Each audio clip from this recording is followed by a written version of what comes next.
السلام علیکم۔ آج ہم دیکھیں گے تھرڈ ایئر اسلامیات لازمی لیکچر 3۔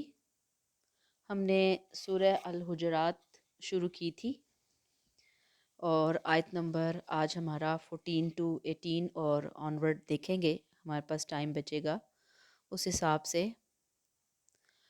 ارشاد باری تعالیٰ ہے، اعوذ باللہ من الشیطان الرجیم، بسم اللہ الرحمن الرحیم۔ قالت الاعراب آمنا، اعراب کہتے ہیں، اعراب مین دیہاتی، دیہاتی مین جو مدینہ کے ارد گرد کے علاقوں، گاؤں دیہاتوں سے ایمان والے لوگ تھے، ایمان لانے والے لوگ تھے۔ اب یہ ان کی بات بتائی جا رہی ہے کہ وہ جب نبی کریم صلی اللہ علیہ وسلم کے پاس تشریف لاتے ہیں تو کہتے ہیں آمنا، ہم ایمان لے آئے، ہم مسلمان ہو گئے۔ اللہ فرماتے ہیں اے نبی نے کہہ دیجئے کل لم تؤمنو، نہیں، تم ایمان نہیں لائے، تمہارا ایمان ویلڈ نہیں ہے، ولیکن قولو، ہاں تم یہ کہہ سکتے ہو اسلمنا، ہم اسلام لے آئے، ایمان نہیں لائے، اسلام لے آئے ہم۔ ولما يدخل الایمان فی قلوبکم، ابھی ایمان تمہارے دلوں میں داخل نہیں ہوا۔ وَإِن تُطِيعُوا اللَّهَ وَرَسُولَهُ، اگر تم اللہ اور اس کے رسول کی اطاعت کرو گے، لا یلدکم من اعمالکم شیئا، تو وہ تمہارے اعمال میں سے کچھ بھی کم نہ کرے گا۔ ان اللہ غفور الرحیم، بے شک اللہ بخشنے والا اور مہربان ہے۔ اب یہاں جو بات ہمیں پتہ چل رہی ہے وہ ایمان اور اسلام کا فرق ہے۔ ہم تو سمجھتے ہیں نا شاید دونوں چیزیں ایک ہی ہیں، ایک نہیں ہیں، دونوں ڈیفرنٹ ہیں۔ اور ایمان اللہ کی نظر میں بہت امپورٹنٹ ہے، ہائیسٹ گریڈ ہے، ہائیسٹ رینک حاصل کرنے کے لیے۔ اور اسلام جسٹ یہ کہ جب بندہ کہتا ہے کہ میں مسلمان ہوں تو پھر اس کا جو دنیاوی اعتبار سے اس کا سٹیٹس ہے نا وہ سیٹ ہوتا ہے، اس کی آئیڈینٹی سیٹ ہوتی ہے، آئی ڈی کے کالم میں اس کا نام لکھا جاتا ہے مسلمانوں والا، مسلمانوں والے رولز اینڈ ریگولیشن، نکاح، طلاق، وراثت کے احکامات اس کے اوپر امپلیمنٹ ہوتے ہیں۔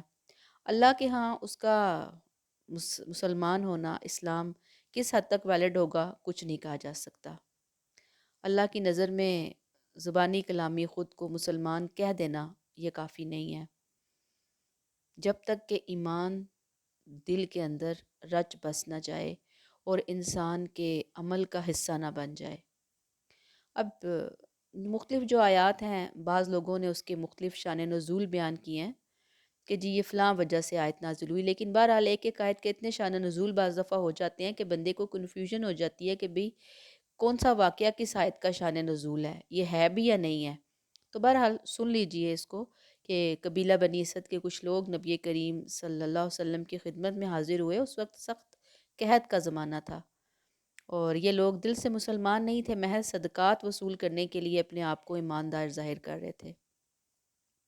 یہ لوگ اسلامی آداب و احکام سے بالکل بے خبر تھے۔ دوسرے یہ کہ انہوں نے نبی کریم صلی اللہ علیہ وسلم پر احسان جتلانا چاہا اور کہا کہ ہم خود چل کر آپ کے پاس آئے ہیں اور مسلمان ہو گئے ہیں، جبکہ باقی لوگوں نے آپ کے ساتھ جنگیں لڑیں، کشت و خون ہوا، یعنی بہت قتل و غارت ہوئی، اس لیے نبی کو ہماری قدر کرنی چاہیے۔ بعض لوگ کہتے ہیں کہ یہ آیات انہی لوگوں کے بارے میں ہے کہ جن کے بارے میں کہا گیا کہ ایمان لانے کا دعویٰ تو کرتے ہیں حالانکہ ایمان ابھی ان کے دلوں میں داخل نہیں ہوا۔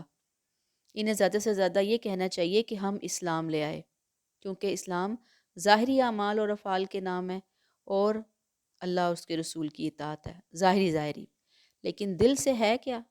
دل اس میں انوالو ہے، نیت انوالو ہے، ارادہ انوالو ہے، تو اگر وہ نہیں ہے تو وہ اسلام ویلڈ نہیں ہے۔ اب ہم دیکھیں گے ایمان اور اسلام کا فرق پہلے، پھر ہم ان آیات پر دوبارہ آئیں گے۔ ایمان اور اسلام کا فرق آپ کو شارٹ کوسچن آنسر کے لیے اچھی طرح تیار ہونا چاہیے۔ اب شریعت کی اصطلاح میں ایمان اللہ کی توحید اور رسول کی رسالت کو دل سے قبول کرنے کا نام ہے، یعنی اللہ کی توحید اور رسالت کو دل سے قبول کرنا یہ ایمان کہلاتا ہے۔ اور دل سے قبول کر کے بیٹھے نہیں رہنا، بلکہ اس کا ثبوت دینا اپنے عمل سے۔ اسلام ظاہری اعمال میں اللہ اور اس کے رسول کی اطاعت ہے، ظاہر ظاہر موٹی موٹی باتیں کر دینا۔ یاد رکھیے کہ قلبی تصدیق مین دل اس کو ویریفائی کرے، اس وقت تک قابل اعتبار نہیں جب تک کہ اس کا اثر اعمال و افعال میں ظاہر نہ ہو۔ یہی بات جو میں نے ابھی آپ کو کہی کہ دل اس کو مان رہا ہے، دل میں وہ چیز رچ بس گئی ہے، اور عمل سے انسان اس کا ثبوت دے رہا ہے۔ ایسے ہی اسلام بھی اس وقت تک معتبر نہیں ہو سکتا جب تک دل میں تصدیق نہ ہو جائے، بصورت دیگر وہ نفاق بن جاتا ہے۔ یعنی کیا ہو جاتی ہے وہ چیز؟ نفاق کے دائرے کے اندر آ جاتی ہے۔ اور اسلام ایمان کے بغیر ناقابل اعتبار ہے۔ یعنی منافقت کیا ہے؟ زبان اور کہتی ہے، دل اور کہتا ہے، عمل کچھ اور کہتا ہے، آپس میں ان کے اندر کوئی کوارڈینیشن نہیں ہے۔ تو ایسا اسلام اللہ کے ہاں معتبر نہیں ہے، اللہ کے ہاں ایسا ایمان معتبر نہیں ہے۔ تو ہم نے کیا دیکھا؟ ان آیات کو دیکھیے کہ جب وہ کہتے ہیں آ کر ایمان کا دعویٰ کرتے ہیں تو انہیں کہیے کہ اپنے دعوے میں اگر سچے ہو تو اس دعوے کا ثبوت پیش کرنا پڑے گا، اور وہ ثبوت تمہیں اپنے عمل سے دینا پڑے گا، اللہ اور اس کے رسول کی دل سے اطاعت کرنی ہوگی۔ جب تم یہ کرو گے تو اللہ تمہارے اعمال میں سے کمی نہیں کرے گا، بلکہ وہ تو نوازنے والا ہے، وہ تو دینے والا ہے، وہ بخشنے والا ہے، وہ مہربان ہے۔ تم کیا جانو اللہ کی شانوں کو؟ اللہ کی شانوں کو جانو، سیکھو، سمجھو، اور پھر اس کے مطابق اپنے عمل کو پالش کرو۔ پھر اگلی آیت ہے انما المؤمنون الذین، مومن تو وہ ہیں اصلاً آمنوا باللہ و رسولہ، جو اللہ اور اس کے رسول پر ایمان لاتے ہیں، ثم لم یرتابوا، پھر ایمان لانے کے بعد شک میں نہیں پڑتے۔ یعنی کیا نہیں کرتے؟ شکوک و شبہات کا شکار نہیں ہوتے، ڈاؤٹس کا شکار نہیں ہوتے۔ اب پہلے ہی رک کر ہم اس ٹکڑے کو سمجھ لیں کہ مومن تو وہ ہیں جو ایمان باللہ اور ایمان بالرسول لے کر آتے ہیں، اور ایمان وہی ہے جو بھی ہم نے اوپر سمجھا ایمان اور اسلام کا فرق، یعنی حقیقتاً ایمان لے آئے دل سے، اور عمل سے انہوں نے اپنے ایمان کا ثبوت فراہم کر دیا۔ ثم لم یرتابوا، پھر وہ شک میں نہیں پڑے۔ اب شک میں نہ پڑنا، اگر آپ کو یاد ہو جہاں سورہ بقرہ کا سٹارٹ ہوتا ہے تو وہاں پہ ہم پڑھتے ہیں الف لام میم ذالک الکتاب لا ریب فیہ، یہ وہ کتاب ہے جس پہ کسی قسم کا کوئی شک نہیں ہے، ہر طرح کے ڈاؤٹ سے پاک یہ کتاب ہے، دنیا کی واحد کتاب جو اپنے بارے میں یہ دعویٰ کرتی ہے کہ اس میں کسی قسم کا کوئی شک و شبہ نہیں ہے۔ تو یہ لوگ شکوک و شبہات میں مبتلا نہیں ہوتے، اللہ کے بارے میں، اللہ کے رسول صلی اللہ علیہ وسلم کے بارے میں، اللہ کی کتاب کے بارے میں بالکل یکسو ہوتے ہیں۔ یکسو مین کہ بالکل ان کے دماغوں میں، ان کے دلوں میں ہر چیز، ہر کنسپٹ ان کا کلیئر ہوتا ہے۔ یہ کلیئر کر کے ہی ایمان کی دائرے میں قدم رکھتے ہیں، اپنے عمل سے پھر ایمان کی حقانیت کا ثبوت دیتے ہیں۔ تو جہاں پہ شک آ جاتا ہے نا، وہاں پہ انسان کوئی چیز اگر لینا بھی چاہتا ہے تو وہ پورے دل کی آمادگی سے، ذہن کی آمادگی سے نہیں لے پاتا۔ تو یہاں پہ سچے اہل مومن کی شان یہ بتائی گئی کہ ان کے دل اللہ کے بارے میں، آخرت کے بارے میں، رسول کے بارے میں شکوک و شبہات کا شکار نہیں ہوتے، وسوسوں کا شکار نہیں ہوتے۔ وہ بالکل جیسے سورج نکلتا ہے نا دن کی روشنی میں، جیسے کھڑے ہو کر انسان کہتا ہے ہاں یہ سورج نکلا ہے، یعنی اگر باہر سورج نکلا ہے، دن کی روشنی ہے، تو ہم باہر جا کے کھڑے ہو کر ہم یہ کہیں کہ سورج نکل آیا اور یہ دن کی طرح سورج روشن ہے، بالکل دن روشن ہے۔ تو یہ ہے شکوک و شبہات سے پاک ہونا کہ ہمیں سورج کے نکلنے کے بارے میں، دن کی روشنی کے بارے میں کوئی شک و شبہ نہیں ہے۔ تو دین اسلام، قرآن، نبی کریم صلی اللہ علیہ وسلم کی ذات مبارکہ سورج کی روشنی کی طرح، دن کی روشنی کی طرح واضح، کلیئر ہے۔ انہیں اپنے دین کے بارے میں کسی عدم اعتماد کا وہ شکار نہیں ہوتے۔ ایمان باللہ، ایمان بالرسول، شکوک و شبہات کو نکال کر دل کی روشنی میں بالکل دن کی روشنی کی طرح وہ کلیئر ہوتے ہیں اپنے اعمال کے حوالے سے۔ اگلی بات کیا ہوتی ہے؟ وَجَاهَدُوا بِأَمْوَالِهِمْ وَأَنفُسِهِمْ فِي سَبِيلِ اللَّهِ، یہ کیا کرتے ہیں؟ اپنی جان اور اپنے مال سنبھال سنبھال کے نہیں رکھتے، بچا بچا کے نہیں رکھتے، یہ انتظار میں نہیں بیٹھے رہتے کہ فلاں فلاں لوگ آگے آئیں گے، اچھا وہ لوگ کر لیں گے، پھر ہم بھی اٹھیں گے، پھر ہم بھی کوئی قربانی دے دیں گے، پھر ہم بھی کچھ تھوڑی سی جان مار لیں گے، ابھی بہت سارے لوگ پڑے ہیں۔ نہیں، وہ آگے بڑھتے ہیں اور بڑھ کر اپنی جان اور اپنے مال کا نذرانہ صرف اور صرف اللہ کی خاطر اس کی راہ میں حقوق اللہ اور حقوق العباد کی ادائیگی کے لیے پیش کرتے ہیں۔ یہ جو بات ہے بھی اموالہم و انفسہم، یہی بات ہے جو ہم مزید آگے جا کر اس کی ڈیٹیل پڑھیں گے کہ اللہ نے لوگوں سے ان کی جان اور مال کے بدلے جنت انہیں بیچی ہے، جان اور مال ان سے خرید لی ہیں، یعنی اللہ نے سودا کر لیا ہے کہ اپنی جان اور مال میرے حوالے کرو، جنت میں تمہیں دوں گا۔ لیکن ہم یہ کہیں کہ جان اور مال تو میری ہے، جنت مجھے فری میں مل جائے، تو یہ امپاسبل ہے۔ تو وہ اللہ کی راہ میں لگاتے ہیں۔ اللہ تعالیٰ نے فرمایا اولئک هم الصادقون، یہ ہیں سچے، اصل سچے یہ ہیں۔ کس چیز میں سچے؟ اپنے دعوی ایمان میں سچے۔ یہ ایمان ان منافقین کی طرح کا ایمان نہیں ہے، ان بدویوں کی طرح کا ایمان نہیں ہے، دیہاتیوں کی طرح کا، کہ جو صرف خالی خلی کہتے ہیں ہم ایمان لائے، ہم مسلمان ہو گئے، ہم نے بڑا احسان کر دیا اللہ کے رسول پر، نعوذ باللہ اللہ پر۔ وہ ایمان نہیں ہے، بلکہ اصل ایمان یہ ہے، ایمان باللہ، ایمان بالرسول ہے، کسی قسم کا کوئی شک و شبہ نہیں ہے۔ پھر ایمان کی حقانیت، اس کے ثبوت کے لیے اپنی جانیں، اپنے مال اللہ کی راہ میں قربان کرنے کے لیے تیار ہیں، قربان کر رہے ہیں، صبح سے لے کر شام، شام سے لے کر صبح، پوری زندگی انہوں نے اپنی لگا دی، اپنی زندگی جو ہے وہ تج دی، اپنے مال انہوں نے لگا دی اللہ کی راہ میں کہ اللہ ہم سے راضی ہو جائے، دین کی سربلندی ہو جائے۔ اللہ نے کہا یہ وہ لوگ ہیں کہ جن کے دعوے ایمان کو میں نے شرف قبولیت بخشا ہے، ان کو میں نے ویلڈ قرار دیا ہے، یہ صادقون، یہ سچے ہیں۔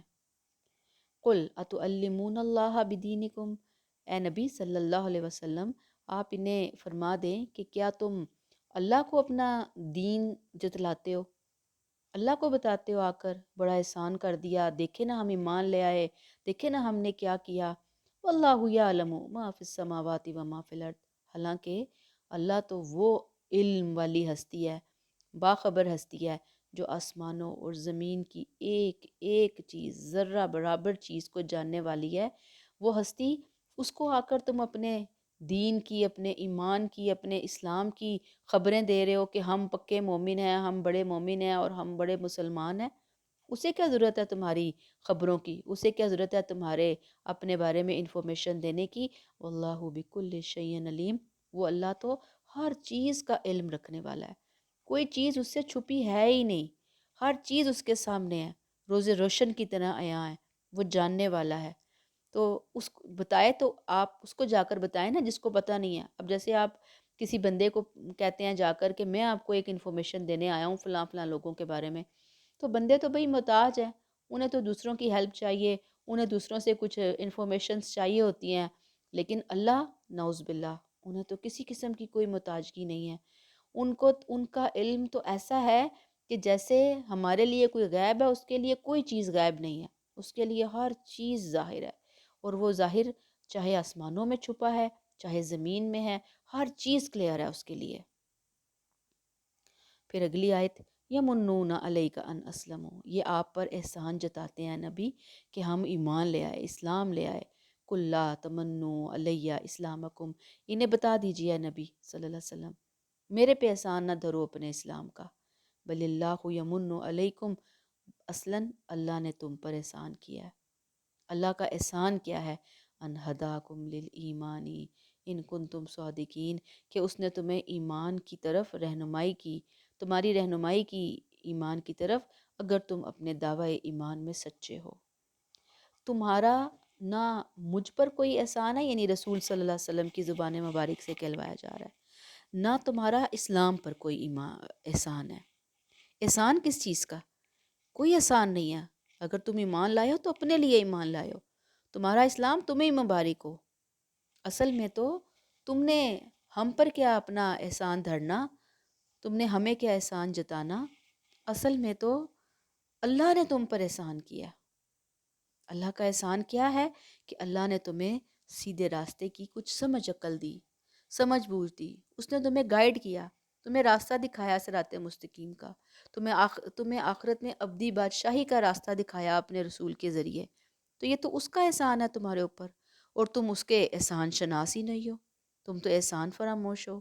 اگر تم اپنے دعوی ایمان میں سچے ہو تو اللہ کے اس احسان کو تسلیم کرو اور اس ہدایت کے انویٹیشن کو قبول کرو اور صراط مستقیم کو پالو.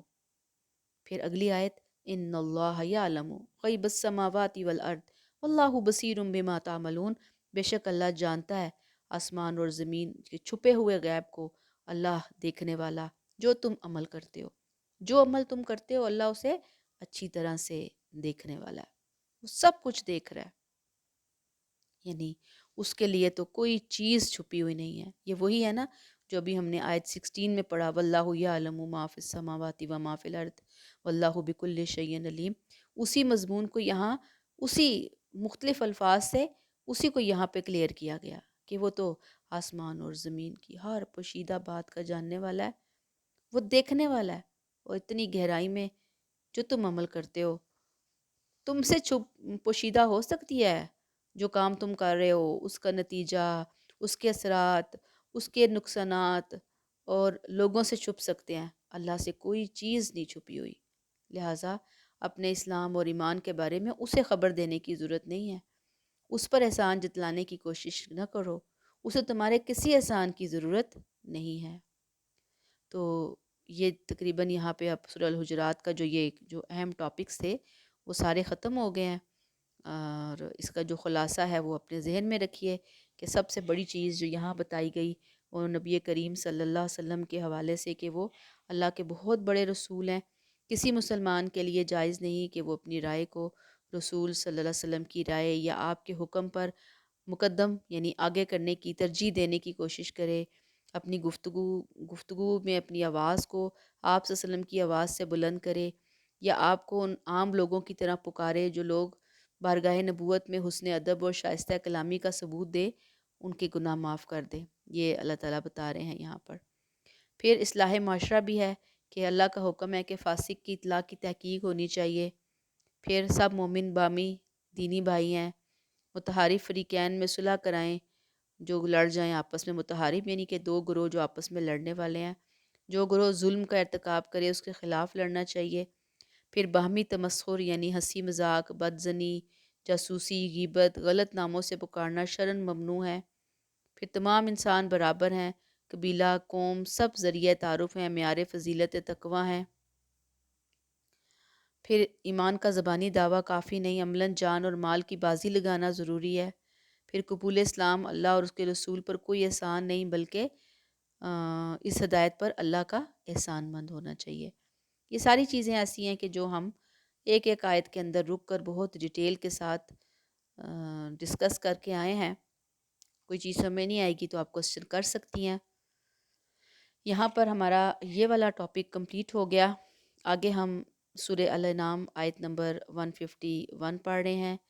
مکی سورہ ہے اور بڑی اہم چیزیں، اہم باتیں ہیں جو یہاں پر بیان کی گئی ہیں. اعوذ باللہ من الشیطان الرجیم، بسم اللہ الرحمن الرحیم.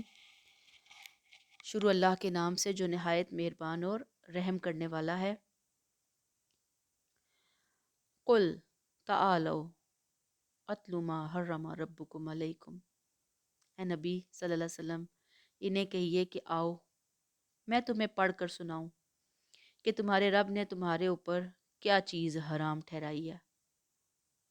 اب یہ جو آیت ہے اس میں ایک طرح سے مختصراً حرام چیزوں کی ایک لسٹ فراہم کر دی گئی ہے. اب یہ آپ نے دیکھا ہوگا کہ ہمارے ارد گرد بڑی حرام چیزوں کی لسٹ آ رہی ہوتی ہے. یہ فلاں چیز حرام ہے جی، وہ چیز حرام ہے، فلاں کھانا حرام ہے، فلاں بات حرام ہے. حرام وہ نہیں ہے جو یہ لوگ بتا رہے ہیں حرام حرام حرام. حرام اصل میں وہ ہے جسے اللہ نے یہاں پر حرام قرار دیا. یہاں پر یا کچھ اور جگہوں پہ جن کے لیے حرمت کا لفظ اللہ نے استعمال کیا، یہ چیزیں ممنوع ہیں. ان کو اللہ نے کہا کہ اپنی زندگی سے، اپنے دل سے، اپنے دماغ سے، اپنی ہر چیز سے اس کو نکال دو. یہ ایک لسٹ ہے جو ہم میں سے ہر ایک کے کو زبانی ازبر ہونی چاہیے کہ ہمارے رب نے کن چیزوں کو ہمارے لیے حرام ٹھہرایا ہے۔ اب ہم دیکھتے ہیں کہ مسلمانوں میں ہی بہت سے فرقے ایسے ہیں کہ جو چھوٹی چھوٹی باتوں پہ دوسرے فرقے والوں کو حرام قرار دیتے ہیں، ان کی باتوں کو کہ یہ تو حرام ہے، یہ چیز حرام ہے، یہ کھانا حرام، وہ پہننا حرام، یہ کہنا حرام، یہ دیکھنا حرام، وہ سننا حرام، وہ چکھنا حرام۔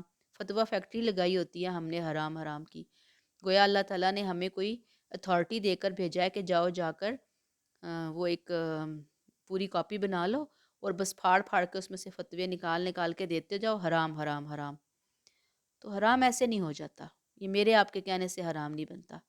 حرام وہ ہے جسے اللہ نے حرام ٹھہرایا اور اپنے رسول صلی اللہ علیہ وسلم کے ذریعے بول کے بتا دیا کہ بھئی یہ چیز حرام ہے، جسٹ وہ حرام ہے۔ اس کے علاوہ باقی چیزیں سب حلال کے دائرے میں آتی ہیں۔ کچھ چیزیں ہوتی ہیں جو گرے ایریا ہوتے ہیں، یہ میں آپ کو پہلے بھی بتا کر آئی کہ کچھ وائٹ ایریاز ہوتے ہیں، کچھ بلیک ایریا ہوتے ہیں۔ وائٹ ایریاز جو حلال چیزیں ہیں، بلیک ایریاز جو بالکل حرام ہے، ممنوع ہے، اور کچھ ان کے درمیان ہیں گرے ایریاز۔ کچھ گرے ایریا ہیں، ان سے بچنے کی کوشش کرنی چاہیے، لیکن ہم یہ کہہ کر کہ حرام حرام لوگوں کی زندگیاں جیرن نہ کریں تو زیادہ بہتر بات ہے۔ کیا کہا جا رہا ہے؟ پہلی چیز جس سے روکا جا رہا ہے، اور مجھے اور آپ کو بھی رک کر دیکھنا ہے، اب ہمیں صرف یہ جو سلیبس ہے اس کو پیپر دینے کے لیے تو نہیں پڑھنا نا۔ اللہ نے ہمیں ایک موقع دیا ہے اسلامیات کے ذریعے کہ ہم اپنے رب کی باتوں سے آگاہ ہو سکتے ہیں، واقف ہو سکتے ہیں، تو ہم وہ چیزیں جانیں، ہم ان چیزوں کو اپنی زندگی کا اپنے عمل کا حصہ بنائیں اور دیکھیں کہ کہیں یہ حرام کام میرے زندگی میں تو نہیں کہیں شامل کہ خدا نخواستہ میں پھر سخت پکڑ کا شکار ہو جاؤں۔ تو پہلی چیز جس سے منع کیا گیا وہ کیا ہے؟ اللہ تشرکو بہ شیئا، اللہ کے ساتھ کسی کو شریک نہ ٹھہراؤ، اللہ کے ساتھ شریک نہیں ٹھہراؤ۔ شرک کیا ہے؟ توحید کی ضد شرک ہے۔ توحید اللہ کو ایک ماننا اپنی ذات صفات میں۔ شرک کیا ہے؟ اللہ کے ساتھ دوسری ہستیوں کو، شخصیات کو، عقیدوں کو شامل کرنا ذات میں، صفات میں۔ یہ وہ چیز ہے، یہ وہ گناہ ہے جس سے اللہ نے قطعی طور پر حرام قرار دیا۔ آدم علیہ السلام سے لے کر نبی کریم صلی اللہ علیہ وسلم تک تمام انبیاء نے آ کر اس کی حرمت کو واضح کیا، بلکہ انبیاء تشریف ہی اس کی حرمت کو واضح کرنے کے لیے لائے کہ بھئی اللہ ایک ہے، خالق کائنات، خالق کائنات، مالک کائنات، سب کچھ وہ اکیلا ہے، اس کے ساتھ کسی کو شریک نہ ٹھہراؤ۔ پھر قرآن میں شرک کو ظلم عظیم کہا گیا ہے۔ شرک کیا ہے؟ ظلم عظیم ہے، اور اس گناہ کو ناقابل معافی قرار دیا گیا، یعنی اس گناہ کو ناقابل معافی قرار دیا۔ کس گناہ کو؟ شرک کو۔ ظلم عظیم یعنی سب سے بڑا ظلم۔ کیوں ظلم ہے؟ کیوں ناقابل معافی ہے؟ کہ اللہ کی ذات جو اتنی بلند ہے، اتنی بلند کہ ہم ان کی بلندی کا، عظمت کا احساس نہیں کر سکتے، اس کے ساتھ ہم اس کی مخلوقات میں سے ہستیوں کو چنیں اور چن کر ہم کہیں کہ ہاں اللہ بھی کر سکتے ہیں اور فلاں بھی دیتا ہے، اللہ بھی کرتے ہیں اور اللہ نے فلاں کو بھی اپنا پارٹنر بنایا ہوا ہے، ناذ باللہ۔ اللہ نے انہیں بھی اتھارٹی دی ہوئی ہے کہ جاؤ جا کر فلاں کو تم بھی مال دو، جاؤ جا کر فلاں کو تم بھی صحت دو، جاؤ جا کر فلاں کو تم بھی خوشیاں دو، جاؤ جا کر فلاں کے گھر کو، اس کے ملک اور قوم کو تم بھی برباد کر دو۔ گویا اللہ نے یہ اتھارٹی دی ہے۔ اگر آپ یہاں رک کر ایک منٹ کے لیے سوچیں کہ جو مشرکین مکہ ہیں ان کا شرک کیا تھا؟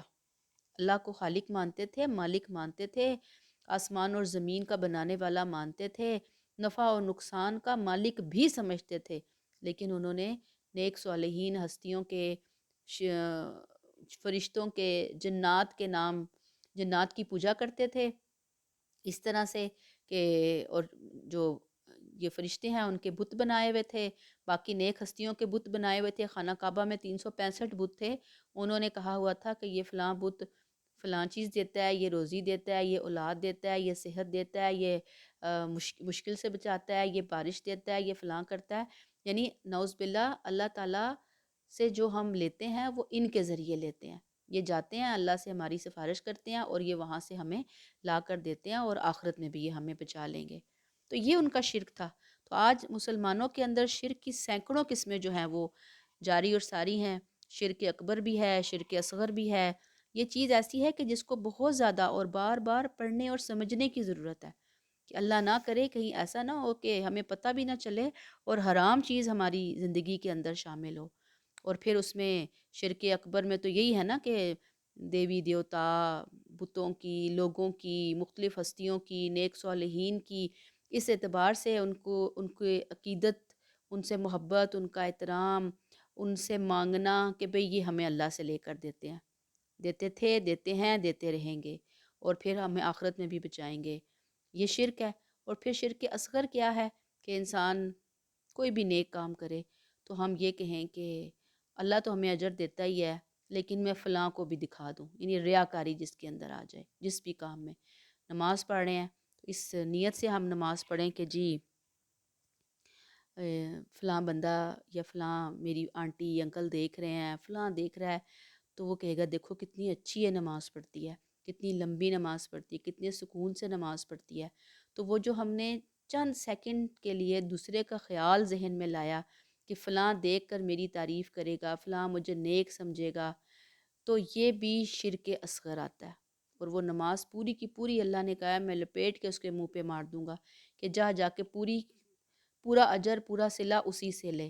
کوئی اللہ کی راہ میں ہم مال خرچ کرتے ہیں تو ہمارے ذہن میں یہ خدا نخواستہ آتا ہے کہ دیکھو لوگ میری تعریف کریں گے، کتنی سخی ہے، کتنا دیتی ہے اللہ کی راہ میں. تو اللہ تعالیٰ نے کہا کہ جا دوسروں سے ہی تو انعام لے لے. ساری کی ساری وہ نمازیں وغیرہ جو ہے نا وہ لپیٹ کر انسان کے منہ پہ مار دی جائے گی. تو شرک کوئی عام چیز نہیں ہے. یوں سمجھ لیں کہ سب سے بڑی بلا ہے. اللہ نے کہا ان الشرک لظلم عظیم، سب سے بڑا ظلم جو ہے وہ شرک ہے. اللہ کو بالکل پسند نہیں ہے، اللہ بالکل گوارا نہیں کرتے، اللہ بالکل برداشت نہیں کرتے شرک کو. تو اب کہنے کی بات یہ ہے کہ مجھے اور آپ کو ہر طرح کے شرک ظاہر، شرک خفی، شرک اکبر، شرک اصغر، اس سے بچنے کے لیے اللہ سے دعا مانگنی ہے.